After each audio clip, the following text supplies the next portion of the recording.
I linger by the doorway, drink loosely gripped, taking one last glance around the room before making my quiet exit. Dana, my wife, had persuaded me to attend her boss's gathering, insisting it would help her professionally if I made an appearance and played the part. I fulfilled my role, offered handshakes, engaged in surface-level chat, forced the appropriate smiles. But I'd had enough. The noise, the pretense, the fake chuckles. It wasn't my scene. I slipped my hand into my pocket, fishing out my keys and phone, ready to disappear unnoticed. I figured I'd send Dana a quick text in the car, let her continue charming the crowd. She was somewhere deeper in the house, likely still cozying up to her boss and co-workers. I didn't want to disturb that. The hallway I stepped into was dim and hushed, a rare silence in a house filled with loud, meaningless chatter. As I rounded the corner toward the front door, I instinctively slowed near the guest bathroom. The door wasn't completely shut. That's when I heard it, muffled voices, urgent and low. Dana's voice at me instantly. Then a man's followed. My stomach dropped. Something in their exchange made me go still. "He can't know." "Not yet," Dana whispered. "You've been saying that for weeks," the man responded. "He's not an idiot. He's gonna find out." Silence. Then a sigh, hers. "I know. Just not tonight. Let me deal with it, okay?" I didn't move. I couldn't. My fingers curled tighter around my phone as my pulse pounded. Part of me wanted to storm in, demand answers. But another part was paralyzed, not ready for the truth. My chest felt like it was caving in. I was hearing something forbidden, dangerous. Dana was keeping something from me, and I was on the verge of finding out what. The man exited first. I recognized him right away. David, her boss. He looked composed, almost smug, adjusting his cufflinks as he strolled off. Seconds later, Dana emerged, glancing over her shoulder. She didn't notice me, hidden in the shadows near the coat closet. I stepped back, stayed quiet, and waited until she walked toward the living room before slipping silently out the front door. My thoughts were in overdrive. Every recent interaction between Dana and David suddenly looked different. Late-night meetings, spontaneous business trips, those extra-friendly smiles. Was it an affair? A hidden agenda? Some kind of blackmail? My mind wouldn't stop spinning. I sat in the car with the engine off, watching guests come and go. I wasn't ready to confront her. Not yet. I needed more. Something concrete. We'd been married 7 years. We'd had our share of struggles, but this felt different. This felt like betrayal, and I didn't know how deep it ran. When Dana finally came out an hour later, she was radiant, laughing with another couple. As soon as she spotted me, she beamed and hurried over. "There you are," she said brightly. "I thought you'd already left." I gave her a tight smile. Just needed some air.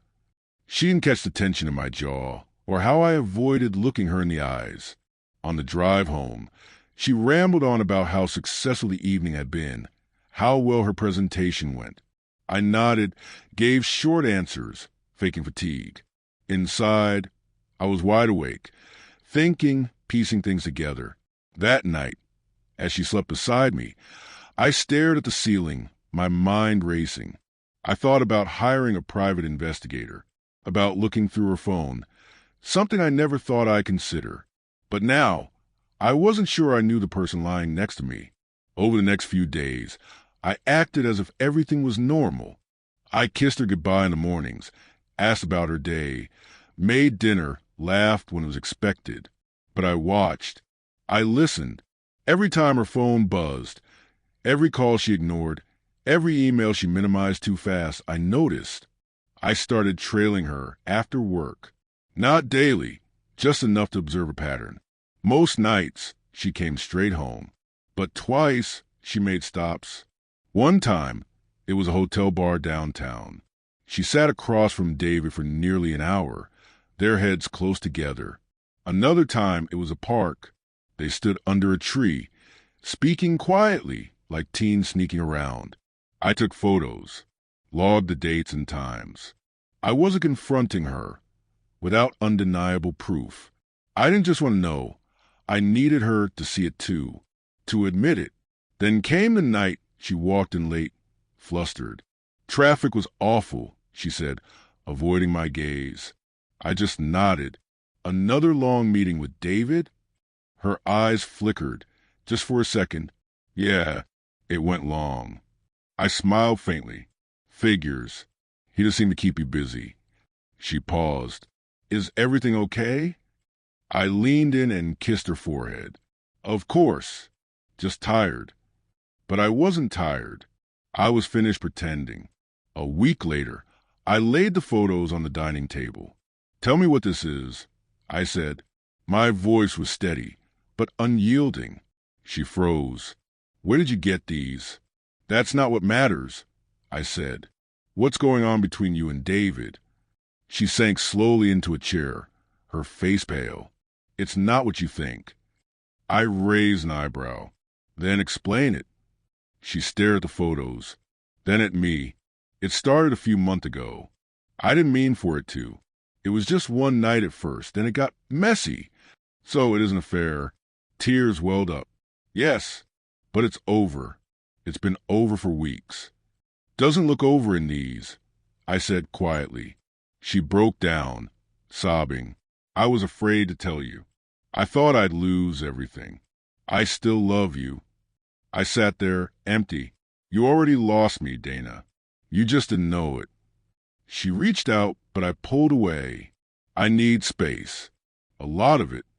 That night, I packed a bag and left. I didn't have a destination. I just needed to get away. The betrayal had hollowed me out. I needed time to figure out what came next, who I was without her. Weeks went by. She kept calling, texting, pleading to talk. I ignored most of it. I needed a clear head. Eventually, I met with a lawyer. I wasn't after revenge, just closure. Something clean. Dana sent one last message. I made a huge mistake. I miss you every day. I stared at it for a long while, then deleted it. Sometimes, the truth comes quietly, whisper behind a half-closed door. Sometimes it crashes into you, changes everything. But once it's heard, it can't be unheard. Once you truly know, there's no going back.